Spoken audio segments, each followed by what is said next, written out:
Kanino nanggaling ang authority na yan, yung pag-utos na yan? Yan po ang tanong natin. Kasi napaka-importante po yan. Para malaman natin, ano ba talaga ang nangyayari dito sa PNP? Sunod-sunuran na lang po ba talaga sa speaker ho ito? Kaninong kautusan yan? Malalaman natin yan, unya-unya. Ipapakita natin dito yan. Malaman natin kung kanino at sino nag-utos niyan. Pang nasa detention facility ng Kamara. Dahil sa insidente, sinampahan ni Lieutenant Colonel Villamor ng reklamong direct assault, disobedience to authority. Pasampa-sampa pa si Guya, kala niya. Susuportahan siya ng boss niya. Hindi, alam niyo mga kababayan ito, makinig kayo na mabuti. Kayong mga kapulisan, tapat natin sa pagmumukha ni Sir. Sina Vice President Sara. Yan. Sir, kayong mga pulis, stay away from politics. I'm telling you. Ang politika, mabilis magpalit yan. Mabilis magpalit ang mga opisyal at ibinoto ng taong bayan. Kayo, mahaba pa karir ninyo. Di ba? Unless, it's worth it.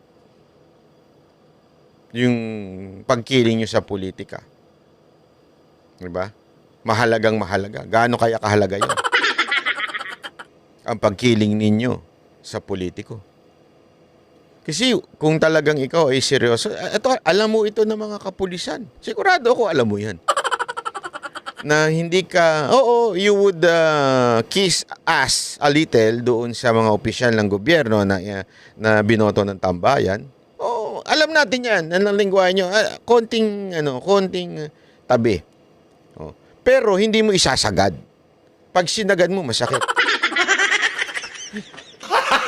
Gago! Hindi wag mo isasagad yung pagkiling mo sa isang politiko. Bakit kanyo? Kasi mapapalitan yan someday. And there is always a big possibility na ang papalit dyan ay yung kalaban yan. Pag masyado kang dumiin, naku. Kanina, sumagad. Ngayon naman, dumiin. Gago! Totoo yan. Pag masyado kang dumiin doon sa politiko na yun, pag nawala yan sa kapangyarihan, saan ka pupulutin, kuya? Yang ginawa mo kay Vice President Sara Duterte, saan ka pupulutin pagdating ng panahon, di ba? Saan? Baka Barangay Tanod, hindi ka na. Payagan eh. Di ba? Kasi nga, dahil sa pagsipsip ninyo, doon ko sino mang animal na nag-utos sa inyo na ilipat yung Chief of Staff. Tandaan ninyo, ang Office of the Vice President, lahat ng karamihan, nandun ako eh, karamihan ng mga nandun, mga abogado yun. Ang mismong Vice President natin, abogado. Alam nila ang kanilang karapatan. Tandaan ninyo hindi po akusado yung Chief of Staff ni VP Sara Duterte. Hindi po kriminal. Hindi po convicted. Siya ay resource person na na-contempt lang. It doesn't mean guilty siya or anything. O it doesn't mean na meron siyang kasalanan. Talagang tarantado lang at abusado ang Kamara. Tapos susunod kayo sa utos na pabalang, mali, at hindi naaayon sa batas. Tapos, pag nagalit, yung boss nung inuusig ninyo, magdedemanda kayo ng ganyan. Maling-mali ang ginawa ninyo, sir. Maling-mali. Kita nyo, piskal na nagsabi, di ba? Prosecutor's office na nagsabi, walang timbang niyang akusasyon mo. Di pahiya kayo niyan. Hindi, mga kababayan, simple-simple, di ba pahiya ho sila niyan? Pahiya kayo sa ginawa ninyong yan. Hindi nyo ba nakikita? Enjoy na enjoy kayo. Hindi, didemanda namin si VP Sara Duterte dahil ganito siya, ganito siya. Ano sabi ng prosecutor's office? Tapon nyo na yung basura nyo na yung demanda nyo. Wala kayong basihan, wala kayong ebidensya. Hindi, hindi ako nagsabi niyan. Ito, pakinggan. Isang Colonel Raymond Dante, Pitina La Chica at mga Janet Jane Does. Ang reklamo, dinismiss ngayon ng City Prosecutor's Office ng Quezon City. Quezon City Prosecutor's Office. Don't tell me, hawak ni Vice President yan. Hindi hawak ng Vice President yan. Ang Prosecutor's Office, hawak po yan ng DOJ. At at the same time, kahit papaano, masasabi nating hindi naman po masasabing hawak ng Vice President yan. Malabo ho. Malabo na magkakaroon ng impluensya ang Vice President yan. Pero nakita kasi nila. Alam mo ako, naniniwala talaga ako. Naniniwala pa rin po ako sa ustisya. Bakit kanyo? Kasi alam nyo, kahit ko kay Pastor Kibuloy, merong pong hinihiling ang kampo ni Pastor Kibuloy ngayon na patungkol po sa bail niya. Alam nyo ang kwento sa akin, di ko na lang sasabihin kung sinong bumulong sa akin. Nakita ko. Ayoko na lang magsalita. Baka madulas pa ako. Pero nalaman ko kung anong nangyari doon sa hearing na yun. At talagang yung pahiya ho, yung nag-aakusa doon sa ating pastor. Na si Pastor Kibuloy. Nag-aakusa ho, talaga namang napahiya dahil palpak ho lahat. Halatang nag-iimbento, nagchichismis. Kaya nga ho, I think there is a big possibility na makalaya pansamantala si Pastor Kibuloy. Yung makapag-bail si Pastor Kibuloy. Kaya lang, ang pwedeng o ang posibleng mangyari maimpluwensyahan yung judge. Sigurado ko. Ako, ito wala akong ang hirap magsinungaling. Wala akong alam. Pero sigurado ko may nag-iimpluwensya dyan na politiko.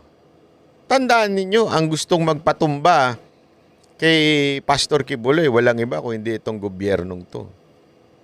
So sigurado ko, one way or another, inuimpluwensyahan ng kalaban ni Pastor etong judge. Pero ako, may tiwala ako sa justice system natin sa Pilipinas. Kaya kayong judge, naniniwala ako na kasi itong mga to, hindi naman po ito pwedeng tanggalin . Hindi ho ito, once na nandyan na yan, hindi ho ito pwedeng tanggalin ng kahit sinong politiko o kahit presidente pa. Hiwalay po ang mga judge, kaya nga ho judiciary yan . Hindi ho sila kayang totaling impluwensyahan o totaling, alam mo yun, ihawakan sa leeg. Pero depende na lang yan sa mga alok. Depende na lang din ho yan. Pero ako, naniniwala ako dito sa particular na judge nito na ito'y matino.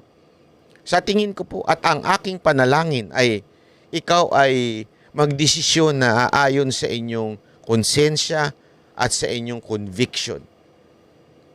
Sir, ma'am, kung sino ka man po na judge, huwag ka magpapadikta sa mga politiko. Dahil nga, tulad na sinasabi ko dito sa nangyari dito, di ba? Yung opisyal ng PNP na nagpadikta sa politiko, mapapahiya tuloy. Bakit? Ito ang paliwanag. Bakit mapapahiya? Nung pinresinta na yung mga ebidensya, nga. Literal, nga. Kasi nga alam nyo, hindi pwede tayo mag-imbento lamang ng demanda. Pag nakaabot na sa husgado at nakaabot na po sa cross-examination ng mga abogado, ay naku po. Kung ikaw yung nagsisinungaling, nga ka sigurado. Iiyak ka.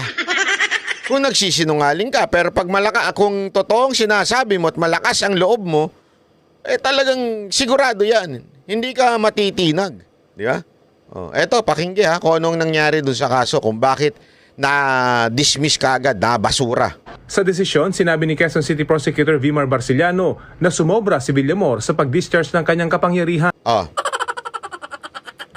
Sumobra daw yung pulis sa kanyang ng kapangyarihan. The alleged commission of direct assault, disobedience to authority and grave coercion is not supported by evidence. Ang sakit ng bangs. Pahiya pa kayo. Sumobra daw kayo, according sa news na ito, sumobra daw kayo sa inyong authority, yung pagpapatupad ng inyong authority, Hindi raw niya napatunayan na siya ang may otoridad sa kustodiya ni Atty. Zulaika. Hindi niya napatunayan. Ibig sabihin, di ba, you have to prove na you have the authority at that time. Kasi again, hindi po akusado, hindi po kriminal, hindi po PDL ang Chief of Staff ni VP Sara Duterte. Kaya nga, whose authority, di ba, are you representing para gawin yun? Wala akong naipakitang ebidensya. Hindi niya naipakita kung sino nag-utos sa kanya. Pumunta lang siya basta-basta doon. Feeling ko, kapatid, feeling ko, naghugas kamay yung nag-utos sa'yo.